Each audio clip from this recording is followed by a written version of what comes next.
All right, what's up, guys? Welcome to a new podcast that I haven't named yet because I'm renaming everything. My name's Jrockhaf, aka ChicagoJoey.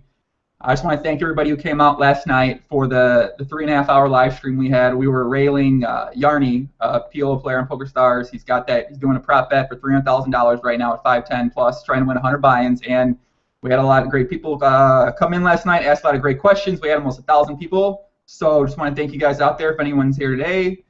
For my first-time viewers out there from the no limit holdem world that haven't watched any of my PLO podcast, welcome. I've talked to many of my no limit friends out there who wanted to listen to my podcast, but they were scared of the words PLO from the players in the title. And I try to tell people that my podcasts aren't actually PLO specific talk with a lot of these guys. It's more general poker and life talk. So yeah, I want to give you guys something to listen to. I'm going to be having a lot of high stakes no limit players. I'm going to be having a lot of small stakes, mid stakes legends from Twoplustwo and from Pokerstars on here. And and for my regular PLO viewers out there, don't be scared away by the word no limit. Just like the guys from PLO, the guys that have been longtime winners at the no limit games are usually pretty interesting people. They have a unique approach. Most of the time they're successful, and they're great people to listen to and learn from. So that's it. If you want to catch future live streams or episodes, subscribe to YouTube, follow me on Twitter at Jrockhaf1, or join the Facebook group. The link is not in the description right now, unfortunately, because I was eating. And that's it. Let's get into it. First person on, somebody I've known for a very long time. I met him on the full ring streets back in 2008 in the poker forums. I was battling him. Not the biggest nit. One of the biggest nits, though, but he might be the biggest winner in the history of 50-cent dollar 100 no limit on the internet. And we don't know if that's a brag. We don't know if that's a beat. Why hasn't he moved up? We've been wondering this for 15 years. Why hasn't Jrock ever moved up to 2-4? The kid's never played a hand of 2-4. Even if he admits he hasn't. But Jrock's here. Jrock, welcome. What's up, my friend? What's going on, man? No, I suck. I can't move up. I did it, and it's just I get crushed by I don't know, it's a little bit. I don't know. We went over that a million times. It's way too easy to not move up, not have the extra amount of stress, get 3-bet the extra, whatever percentage times you do. Where I can just sit at 100 and do other stuff and play, and it's kind of I don't have to put a ton of work into 100. Whereas 200, I would have to grind and go over hands, and yeah. So that's that. Well, as you guys see out there, unfortunately, Jrock doesn't know what a webcam is, so he's not on a webcam right now, like most guests. He's not here in a tank top. I'm wearing a hoodie because, Jrock wasn't going to be here, so I didn't feel like I needed to wear a tank top like I usually wear on the podcast. But we do have him in audio. Let me know if you guys can hear him okay, because he also couldn't get the actual Google Hangout working right, so he called in on Skype, and we're having the speakers on my thing. But yeah, if he has any questions, go ahead, ask them on YouTube. If YouTube's not working, ask them on Twitter. But did the dude win the prop bet? This 300,000? No. The 100 buy-ins? So this is what he's trying to do. He's trying to win 100 buy-ins at 5, 10, 10, 20, 25, 50, 50, 100 on Pokerstars. And 31 days, it's day 2. You got 2-1. He bet $100,000 to win $200,000. Okay. And the side bets are probably another $50,000 to $100,000 too. And he's at day 2. He's up 11 buy-ins right now. And it's a pretty popular bet for the PLO community to rail. So I did a live stream yesterday with Stars Reg Problems. I'm not sure if the No Limit guys know him, but yeah, I'll probably do some more live streams and update people on that, because it's a pretty interesting thing, and it's something that no one's really tried to do. So why don't I explain who Jrock is first for people that don't know who he is, if they're not very active on 2+2 or Pokerstars. So Jrock is I think he's in his 30s now, 30-year-old, 36, really old. A 36-year-old man, lives in Canada, married, long-time married, family, kids, plays 50-cent dollar no limit full ring. He's been playing that for 45 years, and he's a nice guy. He's very nice. I've had a chance to meet him numerous times. I haven't seen him in a couple years, unfortunately. I'm very sad about that. I love him. I love him like a brother. Brother, yeah. Like a brother, kind of, yeah. And yeah, how else would you describe yourself, Jrock? People that don't know you. That's just it. I started playing. It's as far as poker goes, I started playing, and got comfortable, was making way more money at 100 than I was working. So I just never really like I have obviously tried to move up to higher stakes, but it just like I haven't put huge effort into it. I would where guys would do like 200,000 hands, I would do like 20 and break even and be like, oh, going back down. You know what I mean? I just lost $2,000 basically sitting here at mid stakes or to even 200. I'll still play the odd 200, but I'm starting to hate it this month again. Just yeah.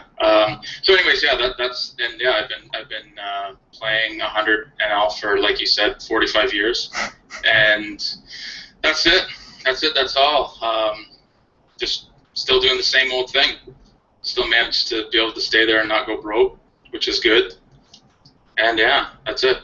So I mean, how does it feel to have like 3,000 buy-ins for the normal stakes that you play? I mean, is that a good feeling? I imagine that's a great feeling to have. Like it's not about it's not about the amount. I mean, you can't really. Back in the day when there was fish at every level, I think you could be like, okay, I have enough. I'm gonna move up, and I'll probably win here. But I don't think it's like that anymore, right? Like the 3-6 games sometimes will be the same as the 25-50, or I guess not 25-50, but like 10-20, because the guys kind of everybody kind of multi-stakes now, right? So there can be. So it's not like because you have the buy-ins. If I won 500 grand tomorrow, it's not like I can move up and beat 510 all of a sudden. You know what I mean? Buy-ins are kind of irrelevant. They're irrelevant. Well, I guess that makes sense. But like if a business is just doing better and better, right? You can't just keep expanding because you're doing good, right? Like there comes a spot. Yeah, like the buy-ins, I don't think are, you know, if it was, yeah, I don't know. I know many people I've had on here would strongly disagree with that exact statement you just said. But that's why you're Jrock, and that's why I've developed one of my strategies I had for 5 months was called Jrocking, where I would try to accumulate as many buy-ins as I could without ever moving up. And Jrock, it turns out this is a great fucking strategy, and I appreciate you introducing the strategy into my life, because I did that last year for about four months. I just played the same stake for 4 months. I was like, you know what? I'm not gonna move up, and I'm gonna do Jrock. I'm gonna Jrock it up. I'm gonna play the same stake. See, there's so many Joe Ingrams that are gone. You know what I mean? Like that won at a limit, kept moving up, and then got crushed, and then went back to the smaller stakes, but couldn't deal with it because it's so much smaller stakes. You know what I mean? And they've been playing mid stakes or high stakes for 6 months, and then they couldn't even deal with playing 50-cent dollar now because they've been playing the higher stakes, and they're gone. You know what I mean? And there's been a lot more Joe Ingrams like that than the legend that I'm talking to now. Well, I've always said that's one of my biggest strengths, and that's when I remember I wrote something a long time ago about shot taking, and that's a skill. Like that skill that you just said that I have that a lot of people don't have, and I know a lot of people that are similar that I mean, I've moved up and moved back down probably 150 times. Like I played 25-50 one day and I grinded 50-cent dollar the next day for 14 hours before.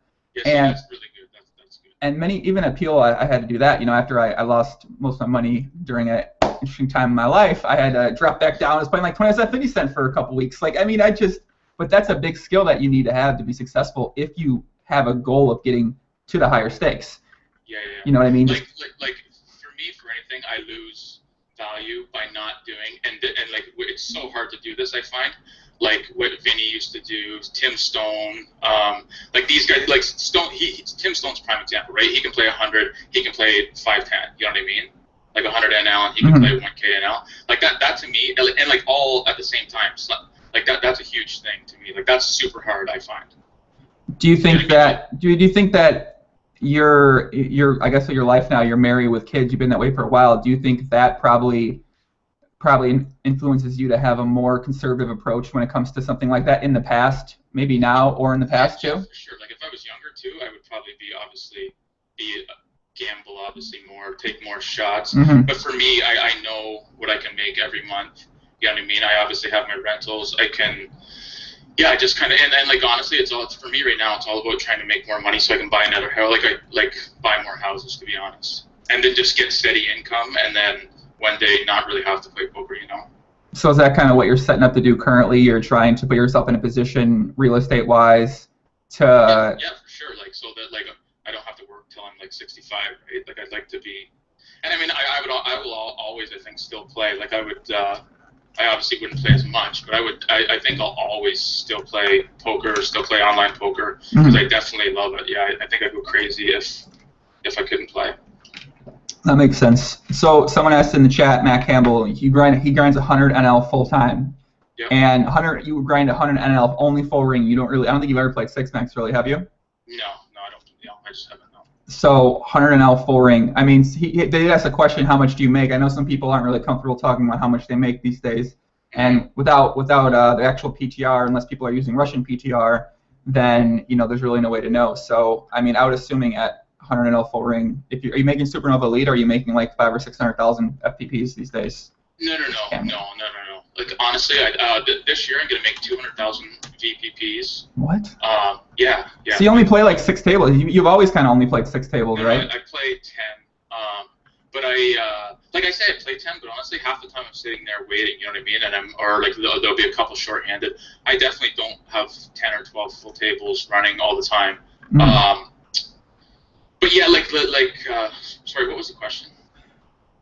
Let me think back. I believe was it how much do I make? Yeah, I think that was the initial question. Yeah. I was like, wait, it wasn't a question I wrote down. So yeah, I was like, wait, yeah, that was the question. Yeah. VPPs, you make nothing anymore.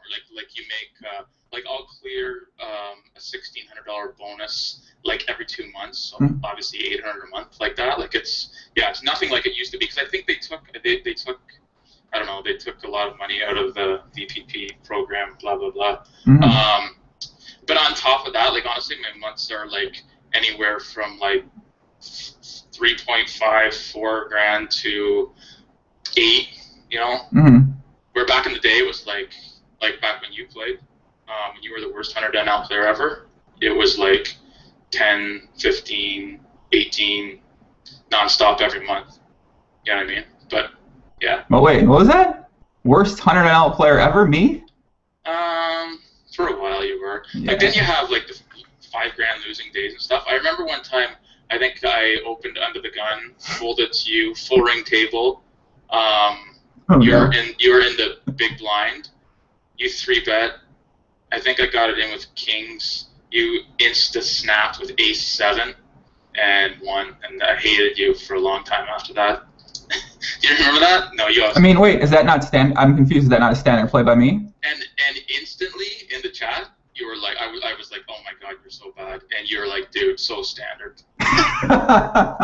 We have to understand, Jrock. Literally, whenever I played a table with you, my only goal, I didn't even care if I won. My only goal was to just stack you. I didn't care what that was because you start tables and then you leave sometimes. So like every time I played with you, my only intention, I swear to God, you and Vinny Vici, I tried to stack him for fucking 3 years straight, and I never stacked him. Who's that guy? What was Nick Lou's screen name on Pokerstars?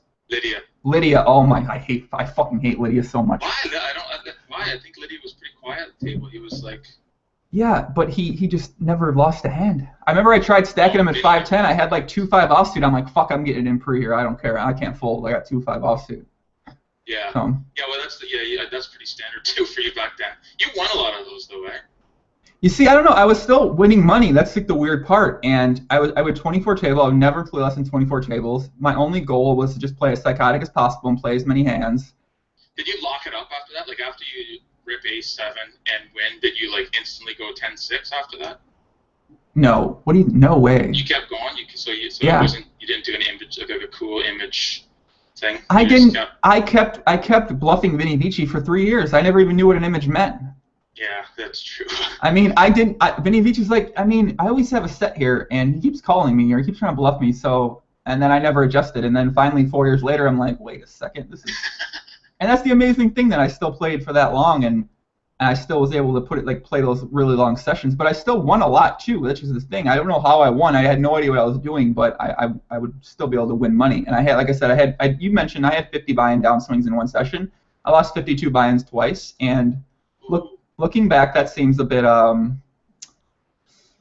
yeah, I mean, yeah, some people... It kind of was at the time. I know some people from PLO don't actually know me from my full ring days. I was pretty active in the full ring community for a while. I started at micro stakes full ring on 2+2. I worked my way up to small stakes full ring on 2+2, and I enjoyed posting graphs. I enjoyed talking shit to people, and sick graphs though, some of the sickest graphs ever. I have some of the sickest PLO graphs ever too. So that's. Did you PLO before Black Friday or after? I played before. I remember I got Supernova Elite the year before that happened. In 2010, I got Supernova Elite playing PLO. Oh, you did? Oh, I didn't know that. Huh. Yep. Yeah, I played a mixture of no limit PLO, but most of it was PLO to get Supernova Elite that year. Where did you go after Black Friday? Vancouver. Just snap left? Well, we went to Vegas. Me, River Me a Dream, who was a small stakes player. Yeah, I like him. Tom H, he's a small stakes player as well. And Ball Cup. I remember him. I met him. And Ball Cup, and go ahead, put me on Ace King AK from the forums. We all got a house in Vegas. We tried playing live poker. We realized this was the most miserable existence that could possibly exist. Yeah. Tell my live players out there, I'm sorry that you guys play live. I do apologize. I mean, I'm crying for you inside right now. But I realized it was terrible, so I brought the idea up to Ball Cup to move to Vancouver, and all four of us decided to move up there. And yeah, lived up there. I had no money. I had negative $3K roll at the time, and our rent was $3,000 a piece for the month. It was $6,000 a month place in Vancouver. We decided to live like a baller. Might as well get somewhere nice. Well, that was my idea was like, all right, once I get back in online, I'll be able to do really well. Unfortunately, my approach was flawed at the time. I was going to try to get Supernova Elite. I had like 100,000 BPPs. I played 25 cent, 50 cent PLO, 24 tabling, but I was short stacking for some reason because I didn't have enough money. I tried a bunch of different approaches, right? And then eventually, I don't know what happened, but I made a prop bet to get Supernova Elite in 2.5 months. And then once I started playing 2-4, I remember I got a loan from somebody. I can't mention his name, Stinger, but I got a loan from him. I don't think I ever said that. Yeah, he gave me. Actually, I have. He gave me a loan, and I started playing 2-4, and the rake is so much difference at 2-4 and 25 cent, 50 cent at PLO. So I started doing okay at 25 cent, or sorry, at 2-4, 24 tabling, and with the bonuses, I ran good one month. That last month, I played 450,000 hands. I started off the month hot. The bonuses kind of got me to it, and then I made the Supernova Elite. I won the bet, and then I started playing 4 tables and bum hunting, and then I made almost $1 million. So did you obviously just don't answer this if you don't want to. You obviously got coaching from Stinger or something? No. Oh, you did? You just got good. You just somehow got good at PLO? Well, I think, well, okay, so when you're 24 tabling PLO, it's, you 24 table PLO, it's hard. It's not easy. No one 24 tables PLO. I think I was the only person that really ever 24 table PLO. And especially at 25 cent, 50 cent, where there's so many top tier players, top tier being the bad players, the fun players, we call them. There was a lot of fun players there, so you're getting into so many spots pre-flop and on the flop that there's so many intricate decisions. I mean, intricate might not be the right word I want to use there, but there's so many decisions you need to make at those stakes, and you're constantly making these hands over and over and over again, and you're making a lot of bad decisions because there's so many decisions to be made. Whereas something at 2-4, you're making less decisions because there's less players to the flop, less hands are going to the turn and river, and it's just, I felt like, and plus the rake is a huge part as well. The rake at 25 cent, 50 cents huge, and you know I felt like I had a good mindset. I had a good approach, and if I was 4 to 6 tabling, I probably would have won for a long time. But trying a 24 table might not have been the ideal approach.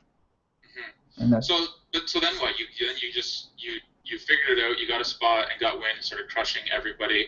And well, I started really PTRing hard.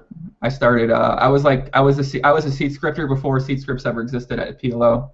Like, I was one of the first people that was ever like, I mean, because I bum hunted, but I didn't bum hunt that hard, but I played so many tables at once. I would play 2-4 to 50, 100 at once, and I basically played 4 to 6 tables. I played hours. I was putting in more hours in the PLO than anyone else was really doing at the time, and yeah, I started crushing. I ran good on my shots. I was at 5-10, 10-20, 20-50. My first shot at 50, 100, I ran really good, won 20K, and then after that, I just made 100K every month. Sick. Yeah. Did you ever do any live PLOing at in Vegas or anything? Yeah, I played Bobby's room a couple times. How was that? Someone said Stories. It was really good. Who was there? Who'd you play with? Ivy? No, it was just like, I think Brian Rash was the only person I remember. Brian Rash, John Chan, and a couple other people. Johnny Chan, ain't no big deal. Yeah, I mean, he didn't play for that long. I played a bunch of 50, 100 there too, but they were. Like, what did you think? You think you were fine with them? Like, did they have leagues? You were like, I mean, I honestly, harder or easier than online? I gotta be honest, man. I never thought that way when I was playing that time. I never really was like, you know, and sometimes when you're playing poker, you're trying to explore other players' leaks, or you're trying to know where your strengths and weaknesses are. I didn't think like that at all. I swear to God, I literally didn't think that way at all. You're just like, I'm playing. Yeah, I'm just playing. That's how I played PLO. I really didn't have much approach behind it. Yeah, Ludi says we want to hear more about Jrock. Jrock's asking me questions. He hasn't talked to me in a very long time, guys. I apologize, Jrock. I missed the guy. Yeah. Who says that? Lugetti Gusar. Oh, See, he's a funny guy. Do you ever play against him? I don't know who he is. No. I've seen him on Twitter. He said he has a crush on Chrissy B, and I informed him that every single person in the full ring world has a crush on Chrissy B. So she's kind of got her pick of the litter. You know, she can kind of. She got a bracelet. I know she's got a bracelet. She plays 24 tables. I mean, she can literally have sex with anyone in the full ring community if she wants. I'm sorry, kids are listening. Jrock, I'm sorry, Jrock's kids. I can't mention raging or women or sex or anything like that. I apologize, Jrock's kids. Where does Chrissy play now? I don't know. Didn't she play Pokerstars?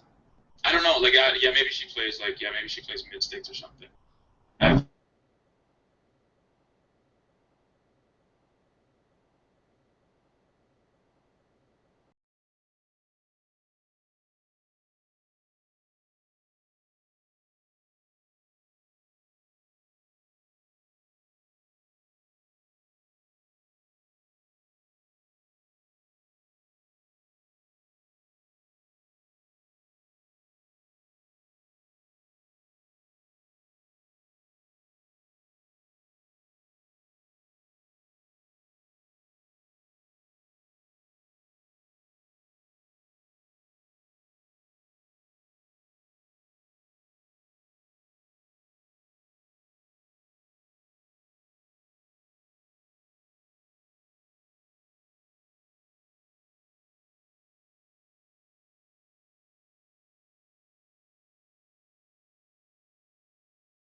I think I'm back. Jrock, you still there? I had some lag. Yeah. Yo, what happened? What's up? I had some lag. All right, my bad. I had lag. I think we're back in now. All right, we're back in. I think we're good. Okay, what was I saying? Where were we at? Talk about Chrissy, where she plays. I'm not sure where she plays. I never see her anymore. Oh, okay. Yeah. I mean, was she a pretty good player was she more of a rakeback grinder? Yeah, I think she was. Like, I think she was nitty, but I don't know for sure. I shouldn't say that. I don't really I don't think she's played 100 full ring, and honestly, like probably 2 years. I don't really remember. Oh. She's been around a while, yeah. It's interesting. But I have a lot of I have a lot of questions for you, because I think this people that know about me, they read my blog or they watch some podcasts before, they know. I think I logged off. Now I'm back on. I hear you. All right, now I'm back in. Okay, but yeah, the people want to know about you, so we're going to try to keep this one mainly about you, and then if we want to ask some questions at the end, you can just ask some questions. Anybody who's in the live stream, I'm going to give a couple shout-outs in the live stream, because I really appreciate when people tune in live. I got to shout them out. People that watch us on replay, come to the fucking live streams. If you don't want me shouting out, your kids are watching. I got to stop swearing. Oh, fuck's fun. No, that's fine. You can swear. I cuss a lot, man. All right, Tim Stone's out there. Tim Stone's at all the live streams. My boy Sean Lynch. That's a 6 story from 25 cents, 50 cents to 100K a month. Thank you very much. Who else we got here? Mike Jones. I like the reverse interview. Thank you. Oh yeah, I was asking you about reverse blockers. How prevalent are reverse blockers for your approach at full ring these days? I don't even know what a reverse blocker is, man. Like, you kids with your lingo. Like, what? Like, are you joking me? Are you joking me? You don't know what reverse blockers are? And I don't even know one stat on HUD. I know like VPIP, pre-flop raise, 3-bet. That's all I know. Reverse blockers. Jrock. Explain it. Trolling right now, aren't you, bro? Reverse blockers. Okay. What is it? You have to explain it to me. All right. So I don't read hand history threads. I don't read that stuff. So we don't have to ask you if you're working on your game at all, because clearly you're not working on your game. That's fine though. So my friend, reverse blockers might actually be a more prevalent term in the PLO world, but it might have some merit at no limit. So reverse blockers is, let's say the board's 5, 7, 8. So right, so 6-9 makes a straight, right? Yeah. You have ace king. Okay. You got reverse blockers to 6-9. You got reverse blockers to top set, 6-9, middle set, bottom 2, a straight draw. Let's say there's 3 diamonds on the board. The river is the 4th diamond. Okay. You have ace 4 offsuit, no diamond. You got reverse blockers to a flush.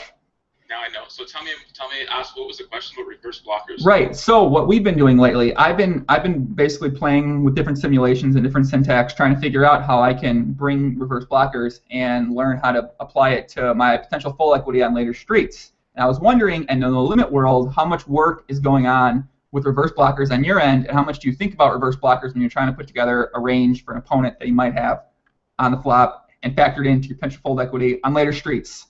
0%. It's sad, man. That's sad. You also, backdoor quad draws are actually pretty prevalent in PLO as well. I guess you don't play your backdoor quad draws as aggressive as I might play them. No, I might start though. No, I don't. Yeah.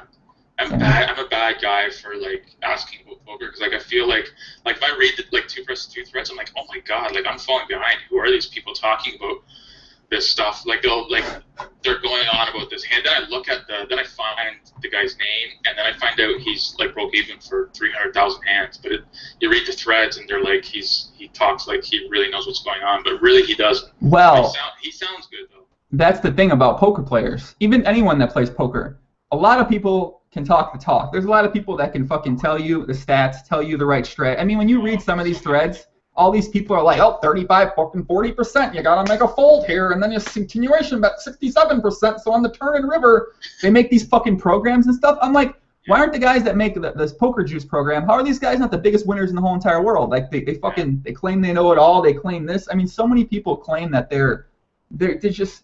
This is what you do. They're telling you what they to do. Why the fuck am I gonna listen to this guy? And you know what? This brings up another thing. The no limit coaches. All these no limit coaches these days. These guys can't win at poker anymore, yet they coach no limit. And obviously this has been apparent and obvious for years now. But it's just so fucking tilting. It's just a very tilting thing. And don't even get me started on coaching. I mean, okay, let me ask you actually one question, because looking back on it, you never got involved in any training video sites, any real coaching, anything like that. Well, I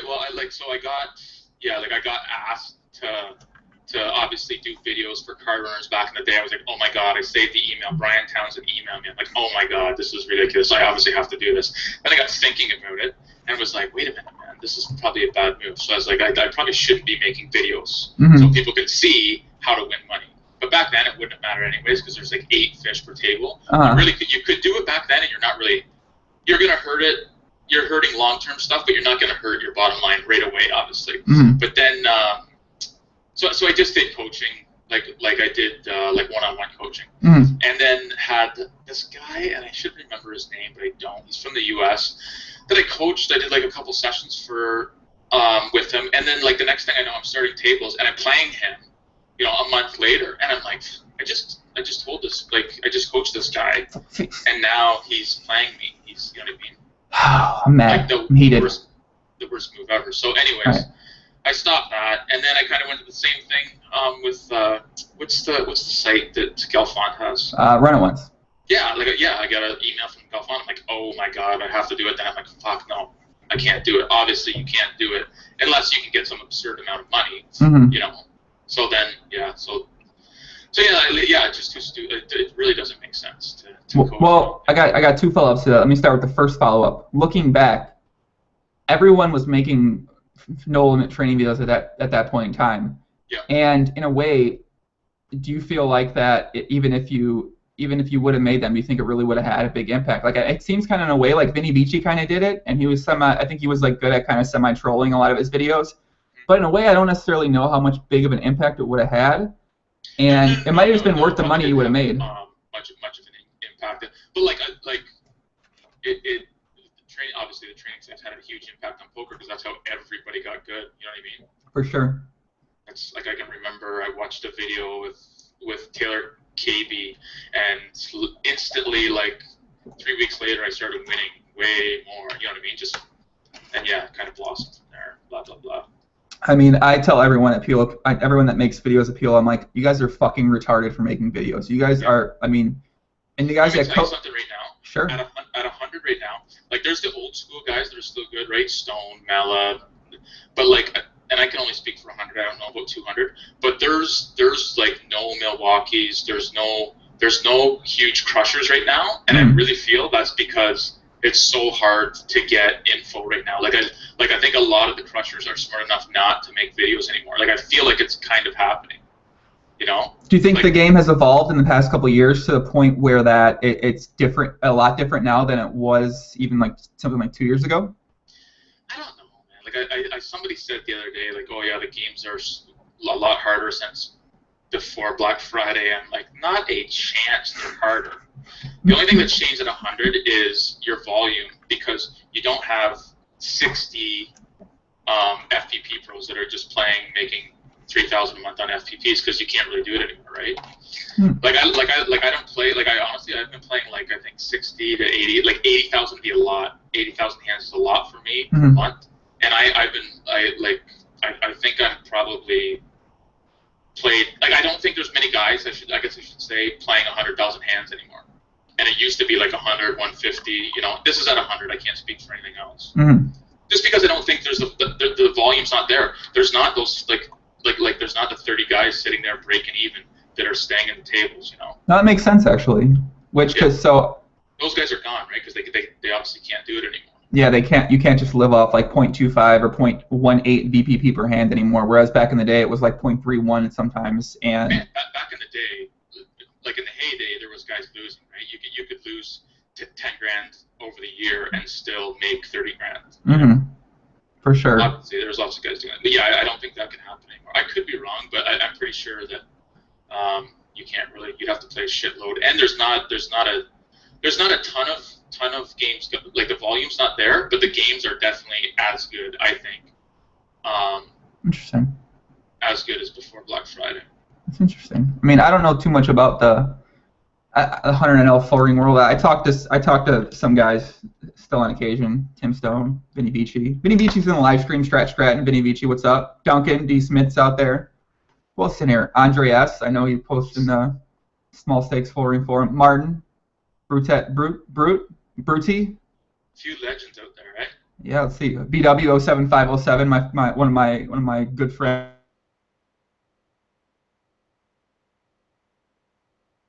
in San Diego, and now we're still good friends later. He was another guy. That's why I don't think the games are nearly as tough. Like think of like 100 back in the day. Like I don't know, it went for a while when there was no U.S. fish, right? Pre-Black Friday, right? Because the U.S. couldn't even deposit, right? Well, you guys were still around, but there's no U.S. fish, and there was like BW, Natus, Marshall, Gutter. These guys were all playing Vinny, CB4, I guess, but like these guys are all playing 100. Like I thought for a while before Black Friday, I was like, wow, these games really suck. I was like, yeah, low win rate for quite a while, and then see you later to the U.S. guys. Yeah. Feel bad for you. I know a guy like BW still plays, and he plays slightly higher stakes on certain sites where he does really well, and obviously you don't have those great players that were playing 50-cent dollar are now playing higher stakes, but also I'm sure you get players that are moving up from the 25-cent no limit ecosystem to 50-cent, 25-cent, 50-cent, 10-cent, 25-cent, and now there's probably those pretty good players playing 50-cent dollar these days too. So, I mean, I don't know how much moving up is still happening or how easy it is these days in the no limit world. I don't know. I never see the guys that come up. I mean, there's been obviously a few that came up and like went past 100, went past 200, and now play high stakes like Ice Ship, and I don't even know. I don't want to name them, so I don't even know if they all still win anymore. But I don't see a ton of crushers staying at 100. I don't know, like staying at 100. I don't feel like there's a ton of amazing rags, that's for sure, compared to pre-Black Friday. Well, I think. Do you remember Jimbo? Like these guys all had like 5. Jimbo, Milwaukee. T.Y. Wamper, one of my friends now. Yeah, like who I hated before, back in the day. Yeah, those guys all had high win rates. And yeah, they're gone. So. Who did you just named Jimbo? I remember Jimbo. Whatever. So do you talk to these guys? Do you ever know what happened? No, like Natty's Finest. What happened to him? He was sick. He was like 7 PT at 100 or something. Yeah. But he started a ton of tables. He was a heads up crutcher and like shorthanded crusher, and then after Black Friday, I think he moved to Montreal and played for a bit, and then just kind of called it quits. Yeah. Interesting. Well, okay, yeah. One thing that you mentioned was also something that's prevalent in the PLO world right now at 50-cent dollar and at 1-2. Yeah. Like you said, there's not a lot of good players at 50-cent $1 full ring, and that's what happens at those similar stakes at PLO is that the good players they move up. They move up. There's not really many really good players that just stay at 50-cent dollar.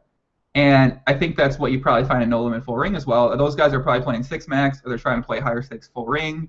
They probably don't, like, most people don't necessarily, they don't want to Jrock it up. They don't want to stick at the same stake for a long time and just make this consistent money and always be career peaking on PTR.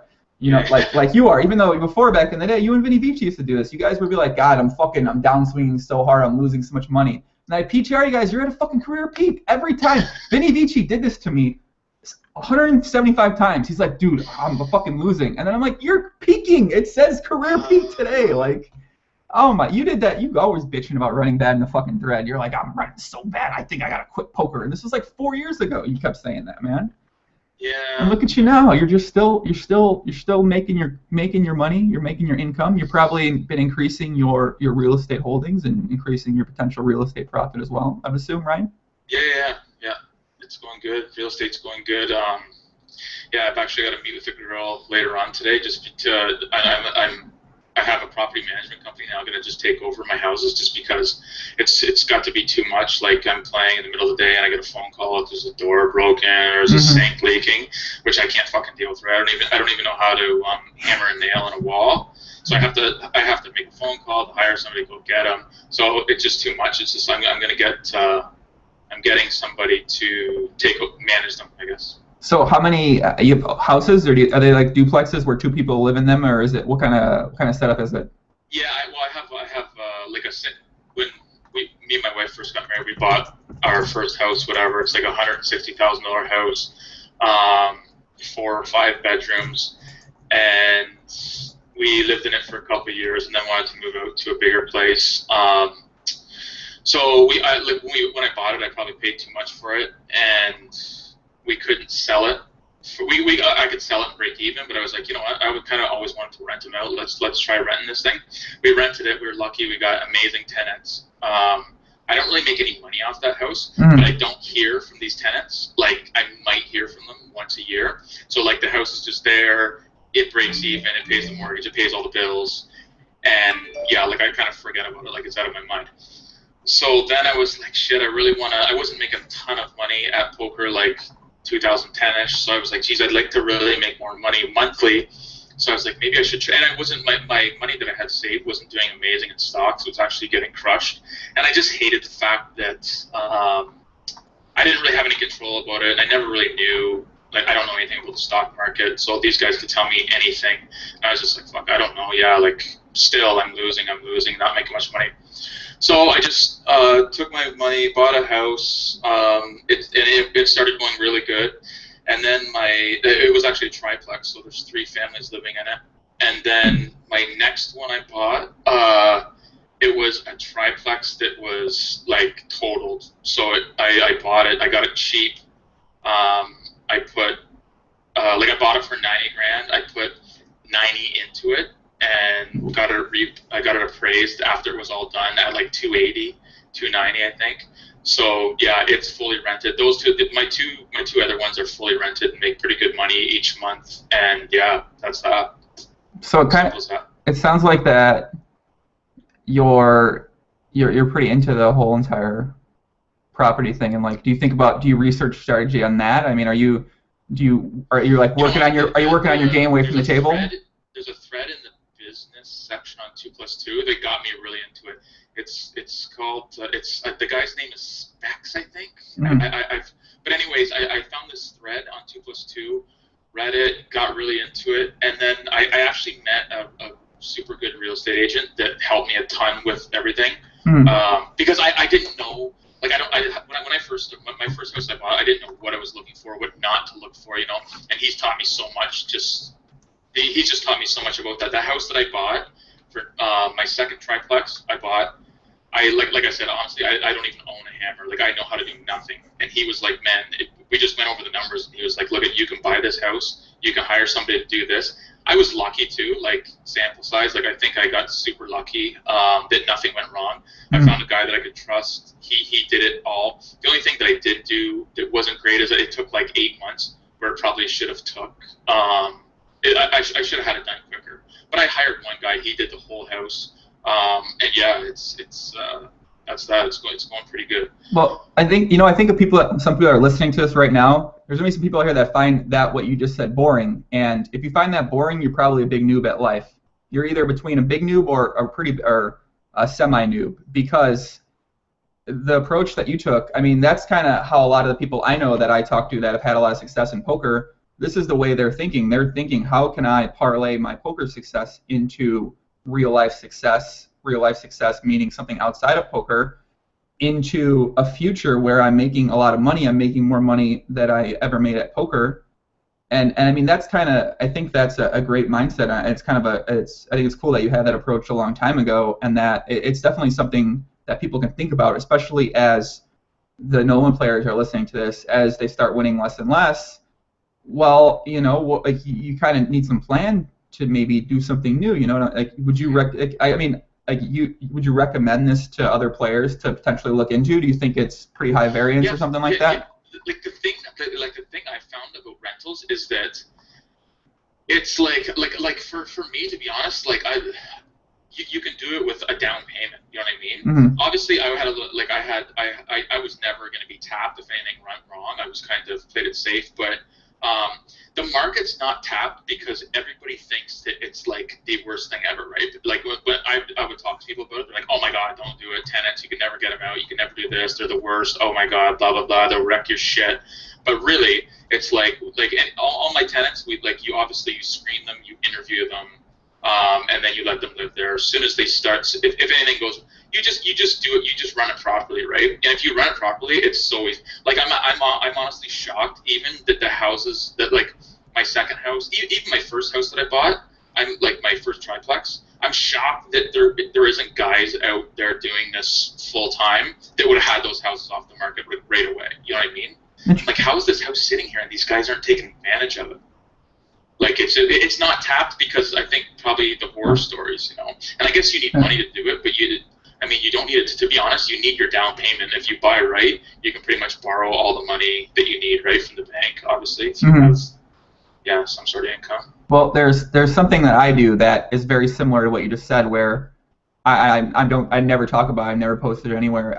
I think I only told one person, and that's because I can't believe more people don't do it to make money. So like I've tried starting small businesses that I could do mainly from my home or online, and there was one specific thing I found. I'll tell you off the air though, that I do that I seriously I can't believe more people don't do it, and I think it's probably just something like that. Obviously, with houses, you need a lot more money to put down in situations, or to even get. I'm sure the smart people realize you can probably get finance for those houses. Like you don't need to put any money down, and then if you're smart, you can kind of go from there. I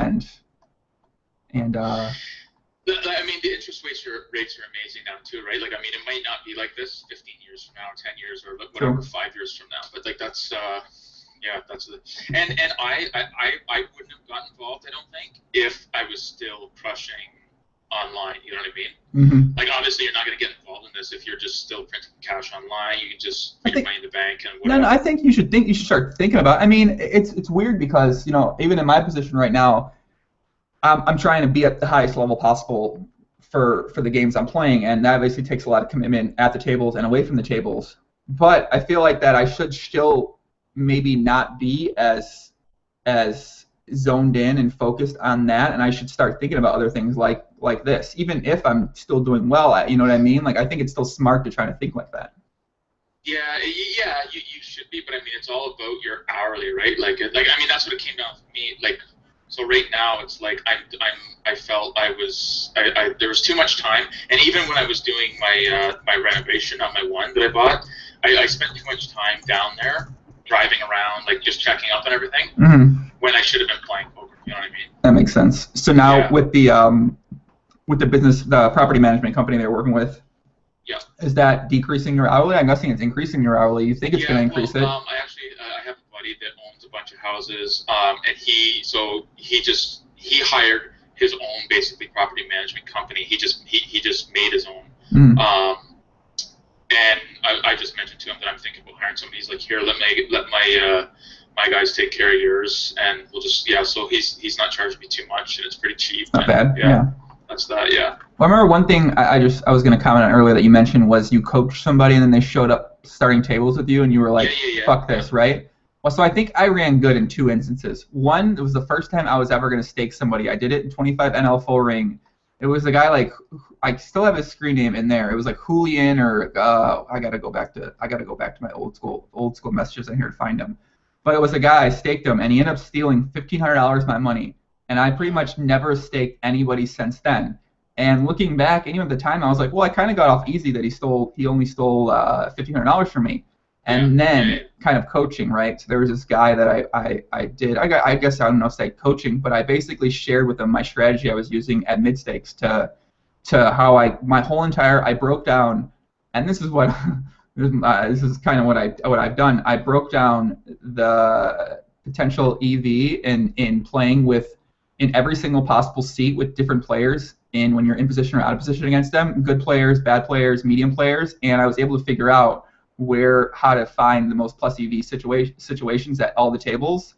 And I mean, that's like a base. I don't necessarily want to explain it more, but there was someone I kind of shared some of this information with, and the fucking guy started doing the same exact thing, which makes sense. He started doing the same exact thing that I was doing and basically stole a lot of my seats and a lot of the games that I would have played. And it's not just like a pure bum hunting where I'm just like seat scripting to the left of every single thing. I had it broke down extremely well to figure out the most plus EV seats depending on who else was at the table as well, depending on the kind of dynamic I had with them and how I thought I played against them.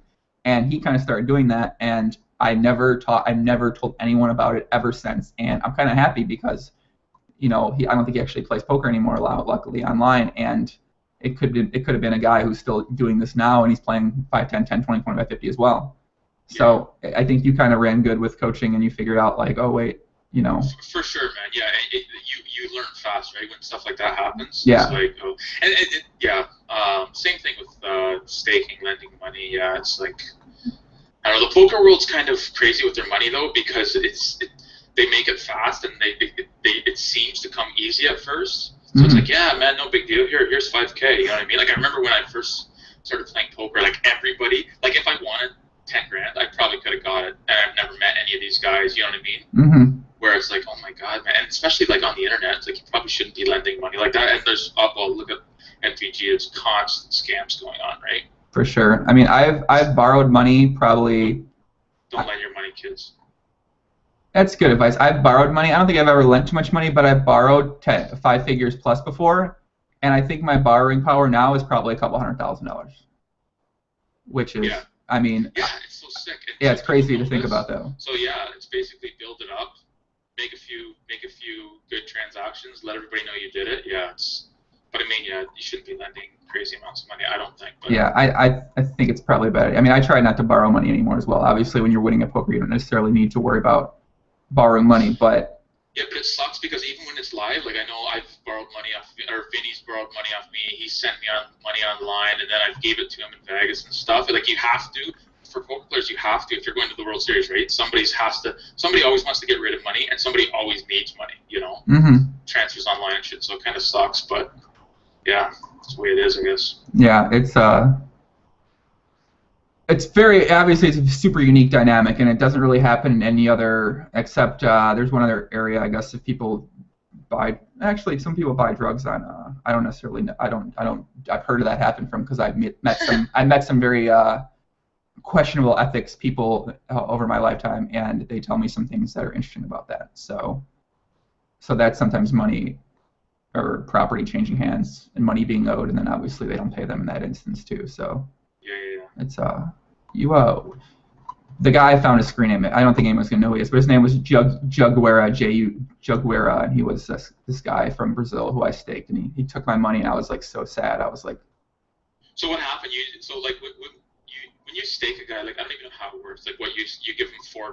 No, I think I gave him like 1,000 or maybe like 1,500. Obviously, when they go in makeup, you sometimes have to give them more, and I think he was gonna play 20 cent, 50 cent. It might actually have been less than 1,500, and then you take some of their profits and so then all of a sudden one day this dude's off your Skype and never talking to you anymore. Right, yeah. He said in the forums like something about family problems or some type of problems like that, and then standard. Yeah, it's just Gandhi, yeah. Well, someone asked in the you were asking me a question before, so you can ask me a couple questions that you were asking me before, because Andre asked, what am I doing these days? Because I guess most people from the enrollment role that I used to talk to all the time probably kind of see me tweet and put stuff on Facebook, but they don't actually know what I'm doing. And you kind of asked me some questions before this because you were curious. So you can ask me a couple questions and I'll talk about that real quick. So I'm asking now?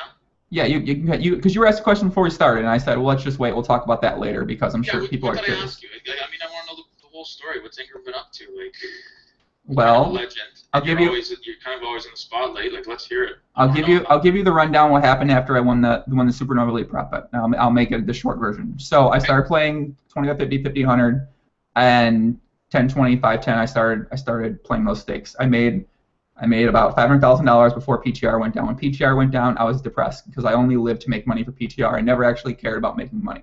Okay. And at some point in time, Vinny Vici moved to Canada, and he gave me his real estate agent. That's neither here nor there story. That'll be a story for when I have him on a podcast. But I was in Vancouver. I was meeting new women. I was buying newer clothes. I had a lot of money. I was like, well, this is interesting. I was doing different things. I was kind of changing my lifestyle in a way. And then PTR went down, and I was like, well, I don't even care if I make money anymore. I seriously lived to only make. I was trying to get to $1 million on PTR. I didn't even care about money. I just wanted to get to $1 million.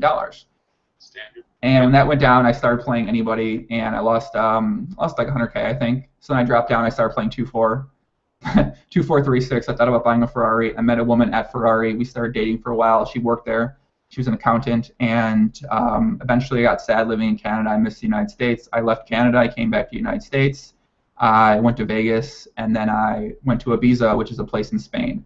When I was in Ibiza, I discovered dance music, and I was like, what is this dance music? This is amazing.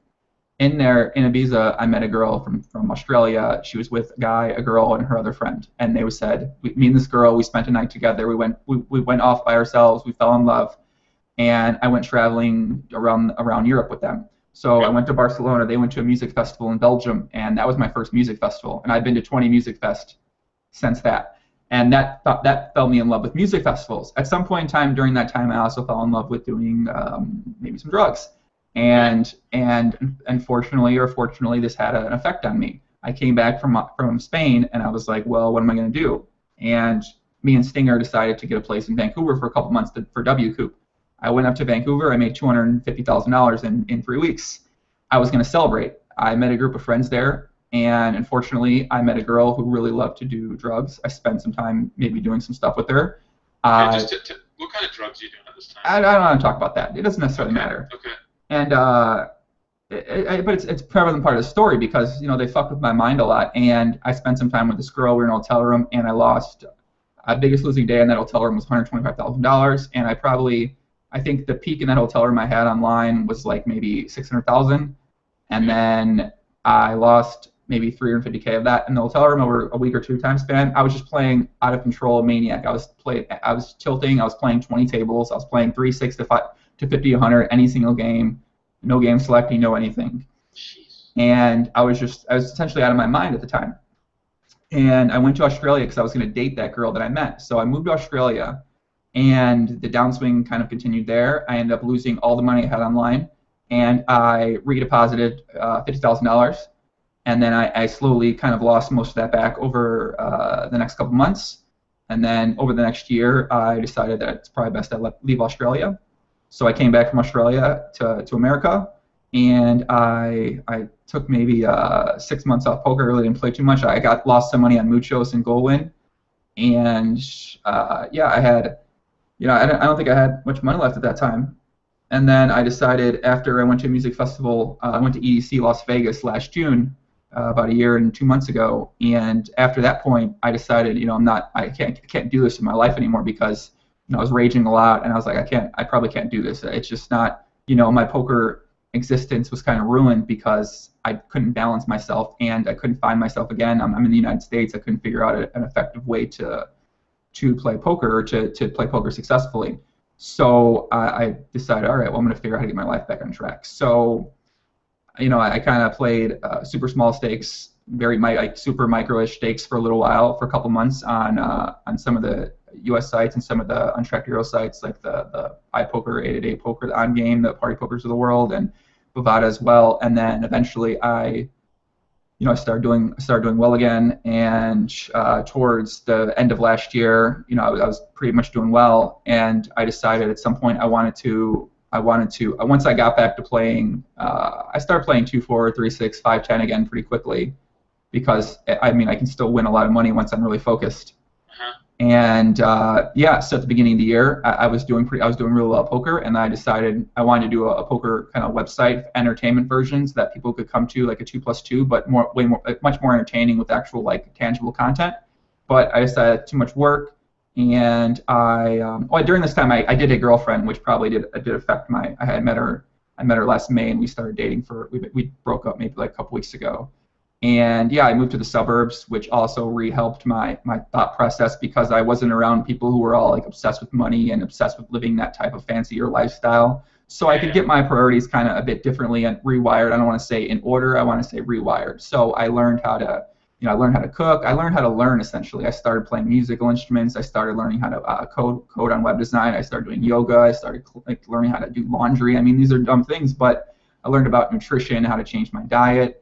And so essentially I just took the time in the suburbs. I didn't have many friends around here, so I started learning a bunch of things. Then I started doing podcasts because I wanted to have an impact.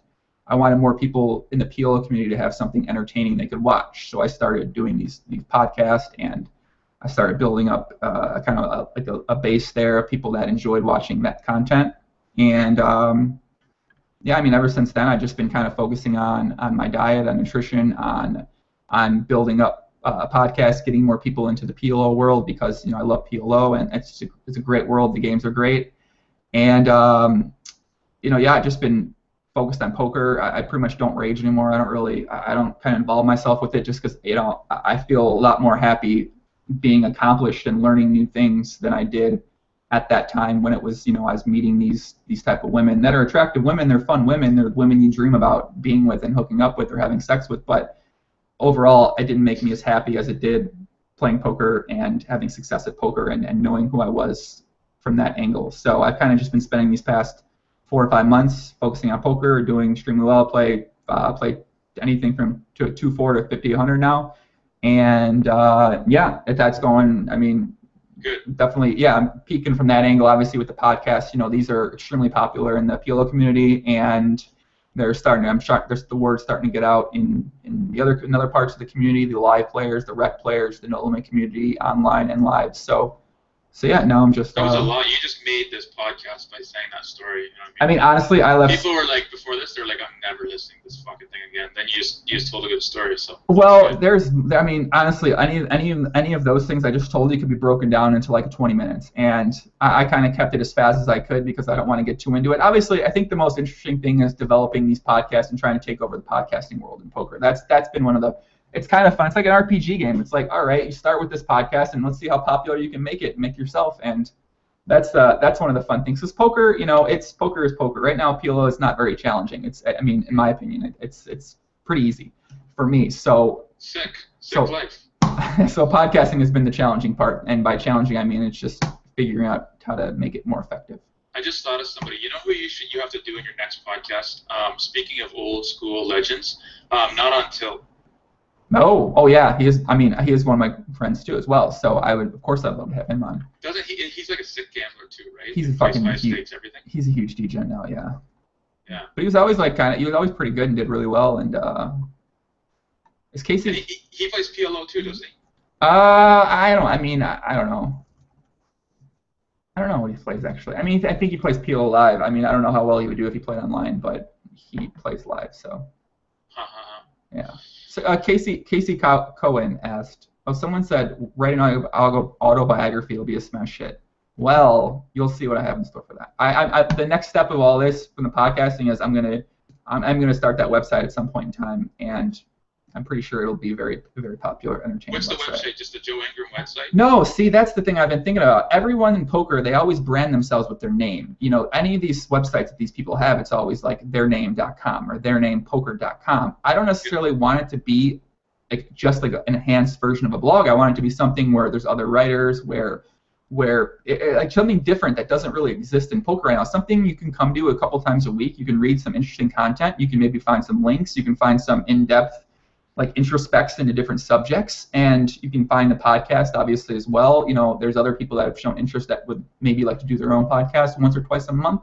This will be a place they can have an audience that'll come and watch it all. And that's kind of what I have in mind. And obviously, when I'm not trying to make money on any of this stuff, it's extremely easy. Most people are so obsessed with making money from all the content they do that they can't really ever think long term. And Vinny Vici, I'm sorry, says way too much strat about anything in general. I know you're not going to like this part, but that's what something they don't realize when they start something is that it's not necessarily about what you're making in the first 5 months. It's about what you're making 3 years down the road. And the question I get asked the most is, you know, how do you make money from website? How do you make money from podcasts? I'm like, well, I don't. But next question. But you know, now, so 7 months after I start a podcast, I have a sponsorship now, and they're gonna put something in Bluff Europe next month, a 6-page article about me doing the podcast, and you know, so 6 months there. Now 6 months down the line, I didn't make money from 0 to 6 months, but 6 months I started sponsorship. What might happen 12 months later? You know, how's it going to be 24 months later? And sure, you had to work 3 years to get to that point, you know, 36 months down the road. But when you're making something like an extra $7,500, $1,000 from different things, and you know what I'm saying? Like, people don't necessarily think about that when they're doing a business, when they're doing anything. A lot of people don't have this mentality. They're so focused on the now in terms of the now, you know, and I guess it's kind of like your businesses as well. You know, I think you're a smart guy, so you realize that, you know, right now you might not be making the most money at that, but down the road, if you keep at it, you're gonna be set for a while. You're gonna be set. You know what I'm saying? Yeah. So passive income, man. You don't have to work. He just comes in. That's what you need. Yeah, exactly. So what is it? Can we get a podcast in the future where we can go watch you play PLO live online? No. But, okay, so my question for you is, looking back, do you wish that you handled things differently with how you approached poker? Are you happy that you kind of stayed at one stake for a very long time without really ever, in a way, challenging yourself? It's not really, like, I don't feel like I can, I don't play as well. Like, when like I said about Tim Stone, like Mello, there's a lot of guys that can multi-stake, right? Like, they play 100 to 600. I just don't play. I wish I could do that better, but I mean, I don't do it that well. So yeah, no, I don't really like regret too much. Obviously, I could say I wish back in the day I worked really hard and got up to 600 now, but it changes so much. Maybe like sometimes I think too, like maybe it doesn't matter how hard I would have worked, I wouldn't be able to beat a stake above me for what I can beat 100 for. You know what I mean? Mm-hmm.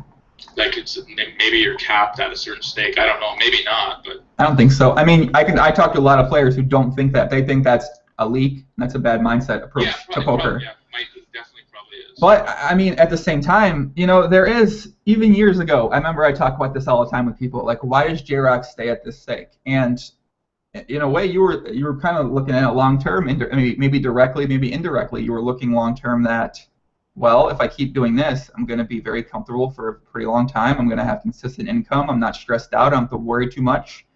Yeah, it's like the stress level too. Like, seriously, like, to be honest, like I don't want to sound arrogant, but I think I've had maybe one or possibly the most 200K break-even stretches ever. You know what I mean? Like, it just doesn't really happen. You know what I mean? Like, it's 20K maybe max. Oh my God, this kid, no losing. Wins. So like, you know, 8 years, just graph goes up. Like, Gutter actually was like the biggest winner. Gutter. I don't know about this year, but I think last year and the year before at 200, he was the biggest winner, and I think he had a 500K break-even stretch, and he was still the biggest winner of the year. I'm like, that's fucking insane. Like, my mental game's not strong enough to deal with that. Yeah, I've been drinking a lot of water, so I don't want to use the pee bottle on live. I'm going to ask you a question. I can hear the answer, but I'm going to ask you one question and just talk about it for a couple minutes till I get back here. So I'm going to look at my notes here, and I'm going to pick one question. Or actually, one person asked an interesting question. They said, Stephen Bantic asked, what would Jrock say if his kids told him they weren't going to go to university and play poker professionally instead of the future? Stephen Bantic, SMB. SMB, yeah. It really depends what the games are like when that comes to it. I don't know. I think they would. I think they would. I'd probably make them do both. Like that's a good question, but I haven't really thought about that because I don't even know too if poker will be around or 15 years from now. I don't think it'll be the same game, or I don't think. Yeah, like who honestly knows? That's too far ahead for me to think about, to be honest, Mr. SMB.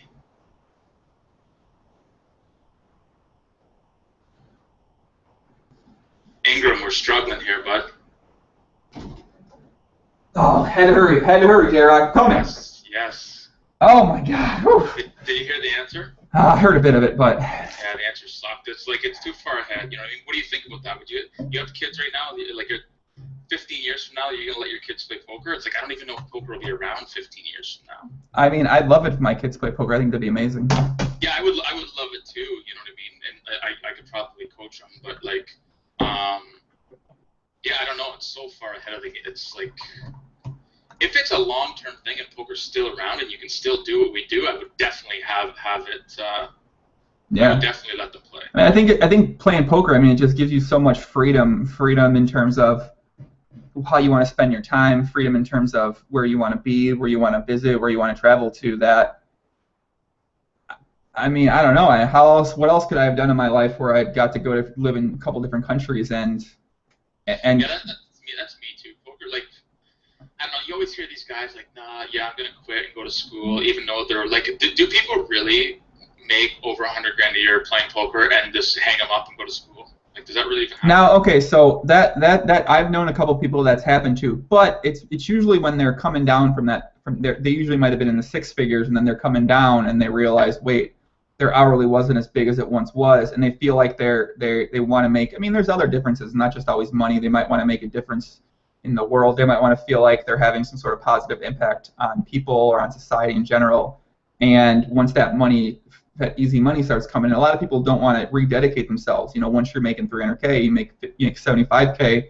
People don't want to have to work an extra 20 hours a week at the tables and work an extra 20 hours a week on their game or something like that. Okay, it's a bit carried away, but they don't want to put in those extra hours every month that they once did to maybe not even make as much as they used to. You know, you can put that hours in and still not make that same money you once made. And I think that's those people that you're speaking about. Those are the people that end up going back to school or using their degree or something like that. So, and I think you know, I don't know how many people at the foreign community are take that route, but I mean, I would imagine there's people that just don't want to grind it anymore. You know what I mean? It's not. Yeah, like, but I mean, I hear people say that, but I'm like, these guys must have never worked a real job, because it's like there's no way that if you've ever worked a real job, like waking up and having your computer in your office at home has to be better. And you can work your own hours, you know what I mean? Well, what I found from people that I've talked to that have taken that route is that they all still wish they played poker, essentially. I mean, I don't know many that have said, you know, I'm happy I'm not playing online poker anymore. Because I think you get that realization when you have that real job and you're like, fuck, I got to wake up at 7 a.m. And this is what happens. I spend a lot of time just talking to random people that I meet or people that I see at different places because, you know, I don't have many good friends around here who I have a lot in common with. So I just meet new people. And what I find a lot of people is that they don't have much of a life. I mean, they go to work every day, 7 or 8 a.m. They get off work, they come home. If they have a commute, they might get home at 4, 5, 6 o'clock. They're tired from work. They sit down on the couch till 7:30. They might watch some TV, and then they do that 5 days a week. And you got to do that 5 days a week for the rest of your life. You got to do that. I mean, that doesn't. I think a lot of young poker players have never seen that yet. Maybe like they don't know that. You know what I mean? For sure. I've worked a full-time job. I've worked like 12-hour shifts. I've worked night shifts. I've woke up and I'm like, are you fucking kidding me? These people are saying they're going to quit poker and go.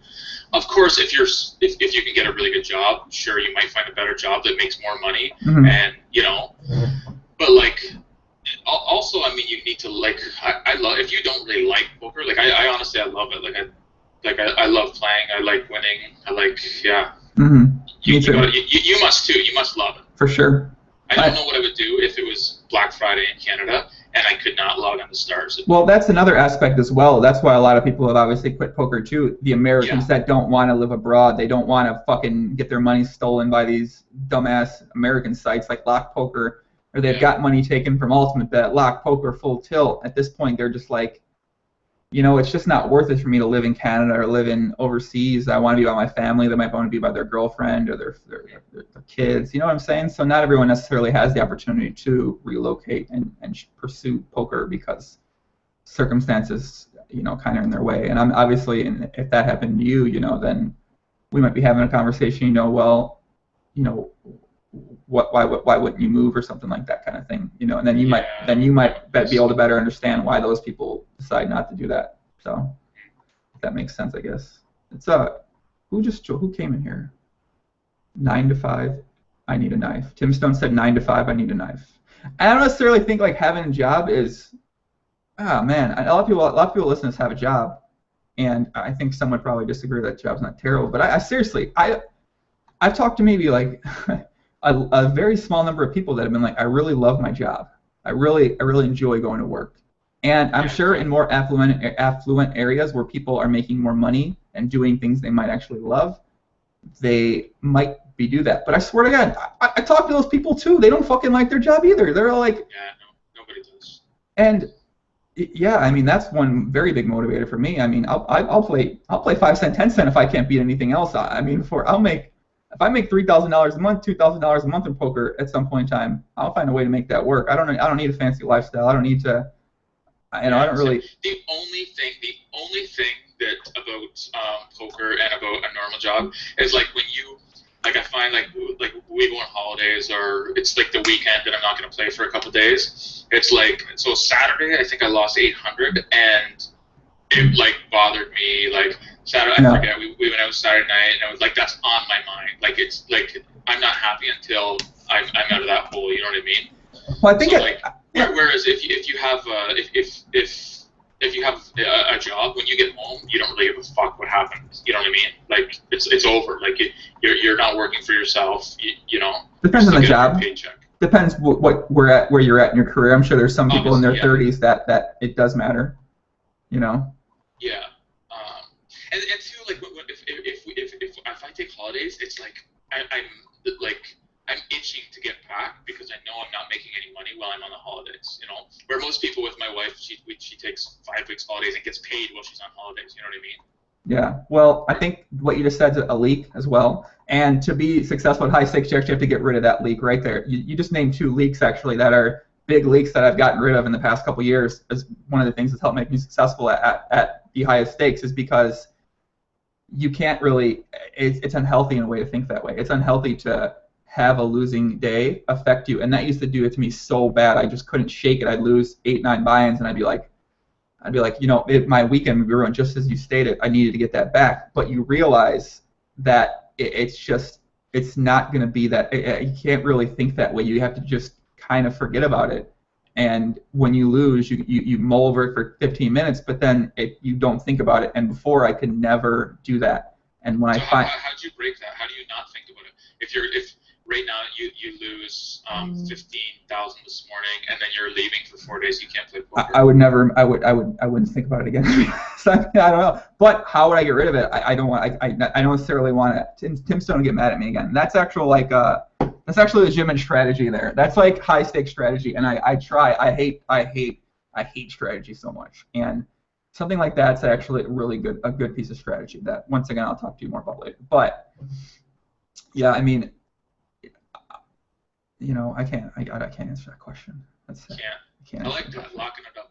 I can't, man. I see, you know, this is how things get ruined. And some of these podcasts I have with some of these really smart guys, they give so much like great strategy that can be applied to poker to make people more successful at poker that I get worried that in a way I'm having a negative effect on the games that I play. But at the same time, you know, they are bringing a lot more new players into the game, which is good, and it is providing some entertainment for people that do have those jobs and that do grind all day at home and don't have anything to look forward to listening to. So that's one of the things I enjoy, because a lot of the poker content out there, the podcast, the video, I mean, it's all the same. It's like a guy that never played poker before, or like a recreational player who like has interviews with guests. He asks the same questions over and over again. It's nothing unique. You get no interesting, unique insight into anybody that comes on. It's just the same bullshit over and over again.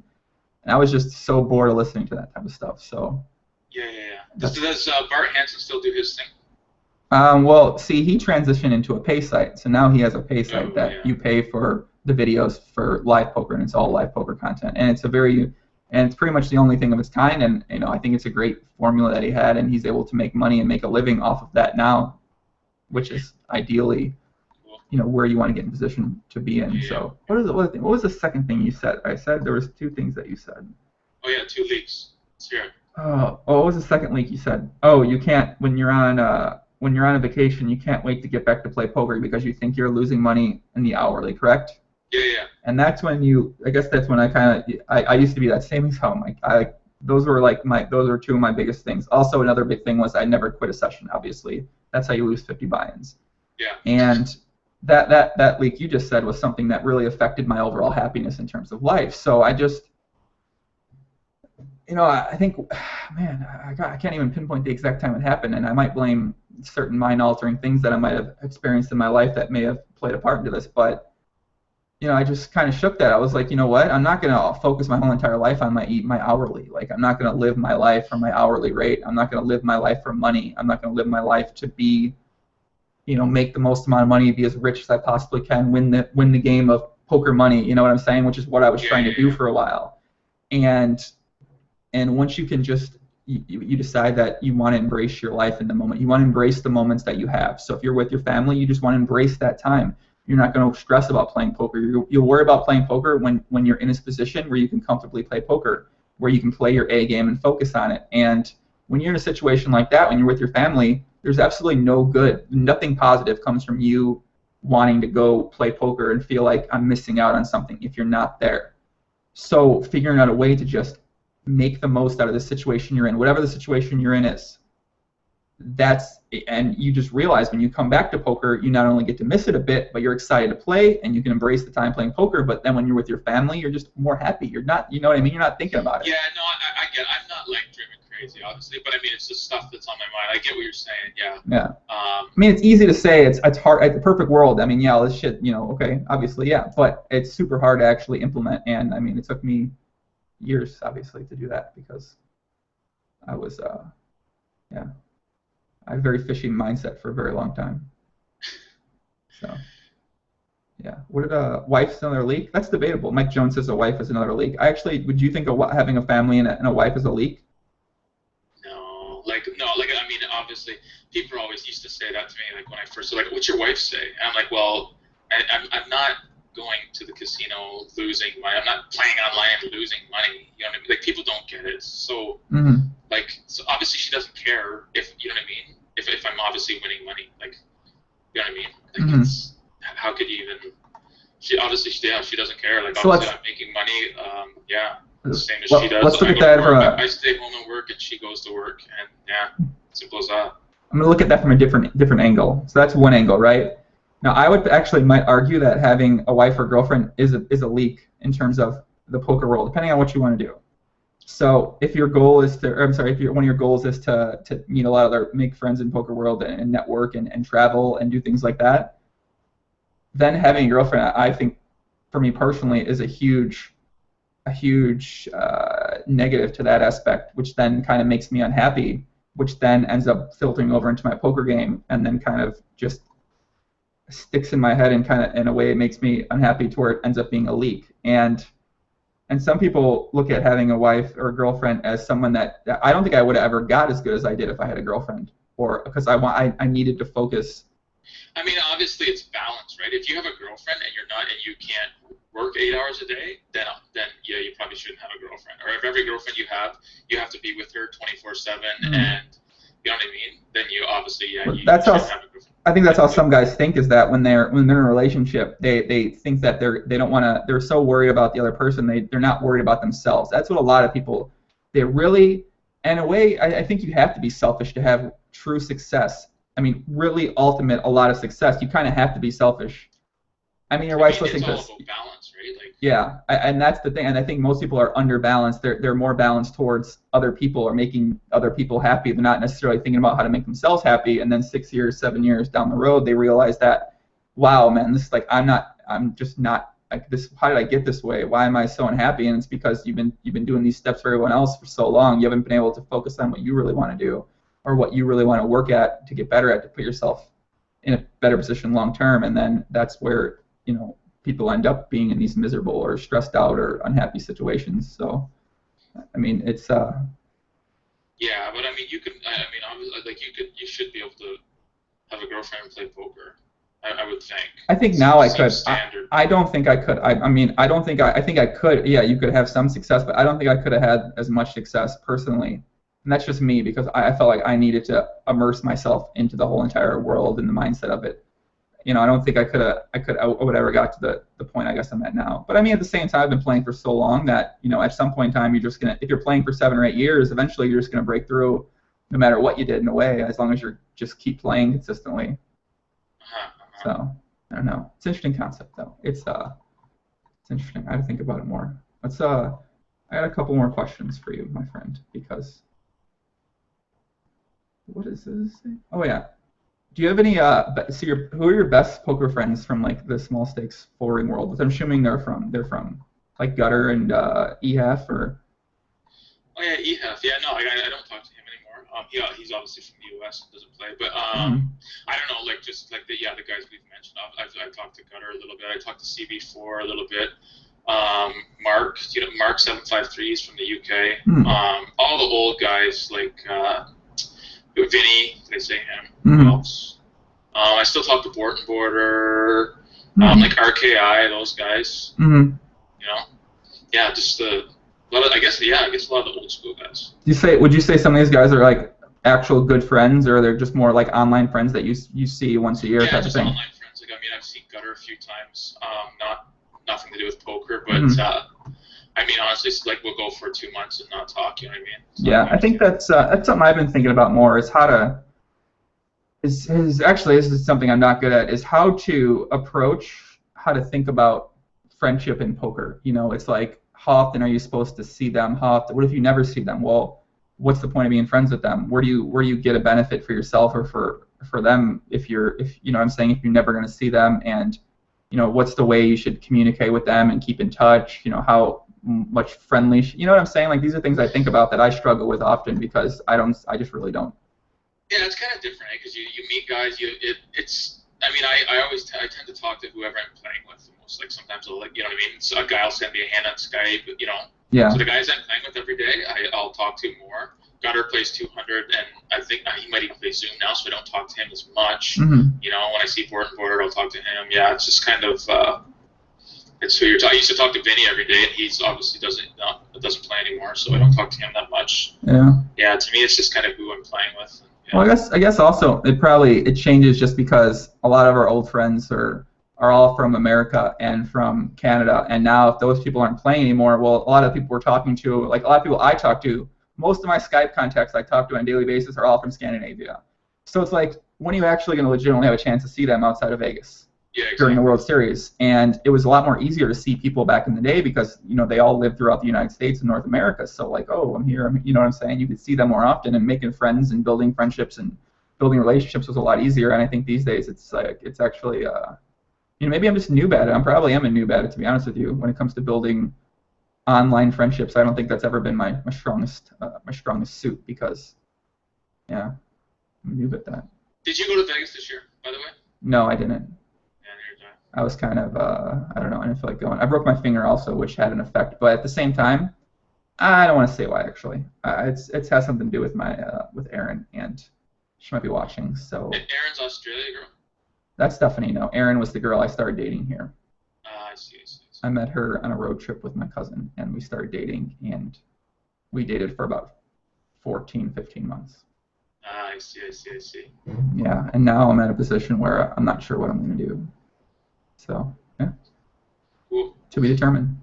So, do you have any... Cool stuff. Yeah, do you have... let me check some questions. We'll see if we have any questions here, and I'll see what time we're at here.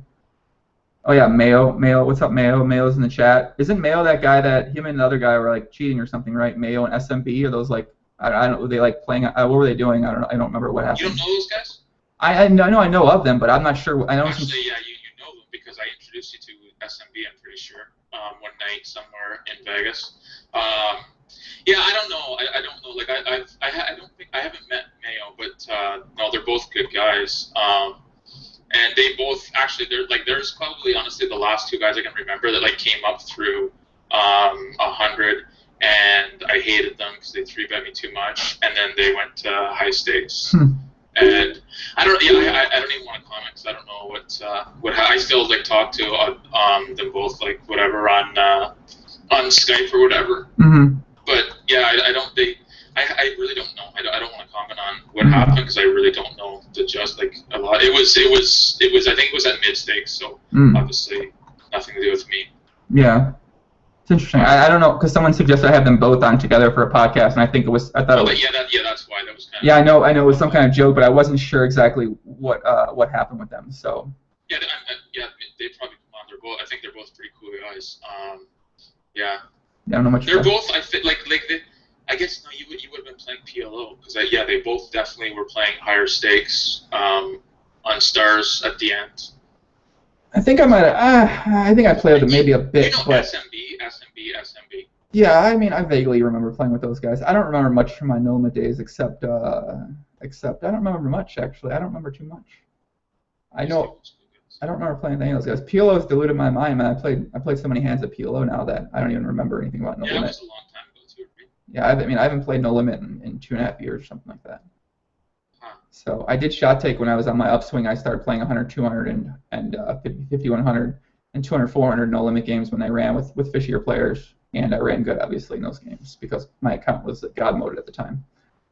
So I was getting aces versus ace king on the reg there. But yeah, so just for the future, for people listening that know other small stakes floringers, I'm gonna have a couple other quote unquote legends that I would call legends. I'm gonna have my good friend Tim Stone, who we and him have done some very interesting things in our life together as far as in different countries, so we're going to have some interesting things to talk about. Obviously, Tim Stone, I think, lives this poker lifestyle that the people in a way dream about, because when people have this dream, when they're sitting in their job and they're like, what can my life be like poker? In a way, Tim Stone lives like this dream life. He lives in different countries. He travels all the time. He debatably has a decent body. Corvette.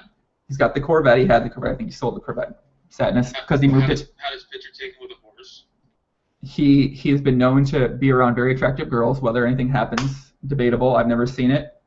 Tim Stone, I've never seen the kid. But he's an interesting person. He's a fun person. He's a great guy. I personally really enjoy him, and I wish that So that's another thing. Like a guy like Tim Stone. If Tim Stone lived in the United States, we'd probably hang out all the time. But unfortunately, he lives overseas, so like we randomly get to see each other. But that's the kind of person I'd probably be like a really good friends with if we were living like semi near each other, where we get a poker house or something like that. And that's just, I think that that once again that U.S. and foreign thing kind of playing a part. But yeah, I'm gonna have Tim Stone on. I'm gonna have what else did I say I'm gonna have on? Tim Stone. Who else? Mela. Hopefully we'll have Mel on. I like Mike. Mike's awesome. He's a fun guy, and hopefully get Mike on. I promise too, Tim Stones will be way better than this. Probably all of them will be way better than this. No, I mean, I don't apologize for having to listen to this. No, I think you said some interesting thing, and that's the thing. Some people are just like, it's not even about being interesting. It might be about being charismatic in the way they deliver things. But you're just you're a pretty like low variance type person in general. You know what I mean? You stick to like, you know what I'm saying? Like you're not like a flashy Tim Stone who's got shirtless photos of himself all over the internet. So he might be more inclined to play up some more stories than somebody like you is, who might necessarily be that way. So, and okay, I'm Vinny Vici. Obviously, I'm Vinny Vici. How do I forget Vinny Vici? Me and Vinny Vici, I love him. I love Vinny Vici, man. Yeah, he's definitely he's probably the best small stakes full ring player ever in the world, I think. I mean, he's really fucking good. I don't know if people know how good he was. Obviously. He would say he wasn't. He would say if he played in tough games, he wasn't that good. But I would. He was good at multi-staking too. So sick. Yeah, I would debate that he would say he's not that good in strong lineups. Maybe he might say that because I feel like he said something like that in the past. But yeah, I mean, I think he's. Yeah, he's sick. He's a fucking man. And like, I just remember he was playing. Like, I have a league. If I'm on 10 binds, I'm like, I'm going to do something else. He would be. He stuff like that never affected him. He was going to play his 18 hours a day every single day, no matter what. You know what I mean? Yeah, I'm not sure if he tilted ever either. I literally don't know. I don't think he just his tilt was like bottom set. and that's, I mean, And he folded. Yeah, and I mean, bottom set, so he just, and he had some of the sickest graphs in the existence of small stakes, mid stakes poker. So he's we're gonna have Vinny Vici on, and I feel like I'm forgetting somebody. I'm gonna have T.Y. Romper on. I don't know if many people still know him, but he's fucking awesome dude and super intelligent, super smart. He's living in outside Chicago right now. What's he do now? He was awesome too. He just started playing again on he's playing live at the Horseshoe here in Chicago for a bit. He was personal training in the city after he broke he had a breakup, a split from an apartment he was with, and he met someone else new. They travel a lot to help. They work with a lot of kids overseas. His fiance now seems like a great person, and he's just a really smart guy, and he's always been really smart, really hardworking dude, and I think he's going to start playing some poker lately, or poker more online rather, on some of these other sites like the Bovadas and stuff like that. So yeah, I'm hopefully be able to get something with him, and and then maybe some other small stakes guys. And Frank asked me a question. Mayo did. He said, from your experience with poker, would you recommend a no limit winner to start learning PLO in 2014 or no? No, I don't think so. I mean, I would keep. I don't know. I don't recommend that many people anymore. I would just enjoy not have to go through a year-long stress. Ooh, yeah. A year-long. I mean, I'd say keep. I personally would try to keep getting as best as I could at no limit to make it to the 5, 10, 10, 20 games. But that's just my approach. Not everybody is that way. Not everybody thinks they can win at 5, 10, 10, 20, 6 max. At no limit these days, but I'd be trying to get to those stakes no matter what. I would do everything in my power. I'd work as many hours as I could, getting better at poker to play there. So that would be my recommendation. I wouldn't give up, stop at 3-6 and keep giving up. I'd keep trying until I broke through. What's your question, Jrock? What would you say to that question, my friend? Quit NL and play PLO as a winning player. No, it didn't. No, it's exactly what you said, man. It's like too much work. It's like, really? Start over again? It would depend on the no limit games. Mm-hmm. You know what I mean? It depends how much you're winning. If you're, I don't know why you would even. Why would you switch? It depends how you can handle PLO if you're winning at no limit. There can't be. I'm gonna help, but you like this. Like there can't be that many people going to PLO. Is there? You're telling me that there's that many fish? Like how many games would run like at 5-10 PLO on whatever site you play? Well, on some sites they're better than others. Bovada, they're good when they run, but on Pokerstars, some of the best players in the world play on Pokerstars, and they play all the tables, and they're fucking awesome. And I miss playing with them because they're fun. I love playing with awesome players. So that's just me personally. But yeah, I don't know. I like playing with the. So I'm also doing a live streams this week. I'm gonna do one with Lex Veldhouse, aka Razzie, one of my longtime contributors I've talked to a long time on Liquid Poker. We've also been Razzie, Lex Veldhouse. You've heard him before? Yeah. Yeah, we've battled forever, right? we've battled thousands of hands at the PLO table. So I'm gonna have him on a podcast this week. Also, David Skolansky from 2+2. Do you know who he is? Never heard of him. He wrote a bunch of poker books. He's like a 2+2 Yeah, I know. co-founder of 2+2, and he's like super interesting guy. And I recorded something with him the other day, and I lost the audio unfortunately. So calling him up Wednesday night. We're gonna record again, and yeah, he's cool. I hope that we get to go to a strip club a couple times in our lives together because we're gonna have some fun. But yeah, that's what's coming up, and I'll keep everybody posted for future small stakes full ring guys, like my friend Jrock here.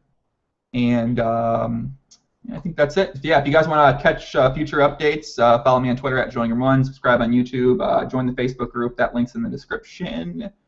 And Jrock, do you have anything else you'd like to say before we get off here, my friend? Oh man, that's awesome. Thanks so much. Tim Stone will be amazing. He's got a big accent, but it'll be fun. So yeah, thanks everybody for tuning in, guys. All the first-time listeners: Vinny Vici, Mayo, Luti Gassar, Martin. Give some shout-outs now. I gotta give some shout-outs before I get off here. We've had about 65 viewers the whole entire time, which is pretty good and consistently. So I think a lot of people were. Hopefully they come back. They're like, oh, this thing's fucking horrible. I'm never listening to this again. Nah, man, dude. And okay, for people that are out there that are interested in listening to some PLO guests but don't know who the people are, I would recommend listening to WCG Ryder one's Power Poker podcast episodes, because WCG Ryder is fucking obviously like debatably the best heads-up no-limit player in the world right now, and he's a super smart guy. And if Does he make videos? No, of course not. He's not a fucking idiot. No. Okay. But and also for PLO, listen to Lafort. He's the smartest person I've ever met in my life, and he looks like he's a bodybuilder. And Lafort episodes, I did one with him that I took off because it was too good. That's it. Sweet. All right, Jrock. All right, thanks, buddy. I'm gonna don't hang up. I'm gonna end the broadcast. Okay. Okay. All right. See you guys. Thank you very much.